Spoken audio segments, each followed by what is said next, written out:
In Philadelphia, that's where two prisoners are on the run after escaping from a correctional facility there. And we're learning that one of the two prisoners is accused of killing four people. The Philly community really on edge over this. Let's get an update about where the search is to bring them back into custody with Fox 29 Philadelphia reporter Kelly Rule. She joins us now. Kelly, good to see you. I think this story is quite concerning for a lot of Philadelphia residents. What more do we know?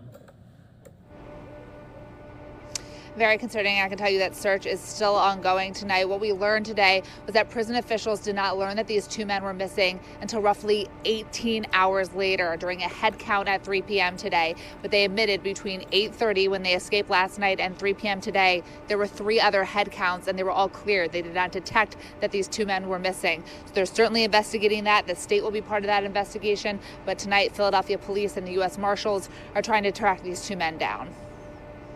We are working very quickly to try to get them back. A manhunt is underway tonight to locate 18-year-old Ameen Hurst, charged with 4 Philadelphia murders, according to police, and Nasir Grant. Officials say they escaped from the Philadelphia Industrial Correctional Center Sunday night around 8:30 through a hole in a fence. We have protocols in place, and those protocols were not followed. Police say Grant was admitted in September of 2022 on drug charges, among others, and they believe he's with Hurst, who was admitted to the correctional center in March of 2021 for murdering Daewoo Scruggs on Christmas Eve in 2020 on the 1800 block of Wynwood Road, and for 3 more murders in March of 2021, police say.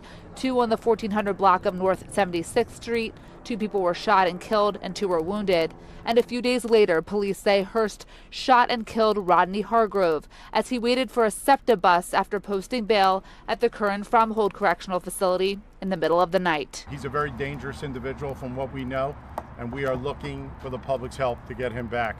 Prison officials say they did not find out until 3 this afternoon because 3 counts of inmates were cleared without any detection the 2 were missing. The men escaped from a fence in a recreation yard that they have free access to, and officials say it's supposed to be monitored by staff when inmates go outside. That yard should have been secured and the fence not breached. This has been a breach. We haven't had one since 2010. Prison officials say they called in the PA Department of Corrections to conduct an assessment. I'm really angry about it. There's no reason for this. And if everybody followed through and did what they're supposed to do, we wouldn't have this problem. So we're going to find out what happened, who didn't do what, and get to the bottom of it. So the correctional center is on lockdown tonight, and prison officials say they are increasing patrols and head counts. And so far at all of their facilities, everyone has been accounted for with the exception of these 2 men, of course. And tonight they're asking anybody that knows where they are can report it either anonymously or, of course, to call 911. Andrew. Yeah, Kelly, 3 head counts, and this was undetected. I think a lot of viewers are, asking themselves, how could something like this happen? Are they investigating? Are they questioning some of the prison officials as well? What do they hope to find from them? Yeah, that is part of this investigation. As I mentioned, they called the state in to do a thorough investigation as well. It was asked today if they believe that this was somebody working on the inside. They couldn't say if that was the case, but that's certainly something they're looking at. You'd have to imagine 3 head counts, something would have come up. All right, Kelly Rule there live for us in Philly. Kelly, thanks so much for bringing us this story. Talk again if there are any more updates. Thank you.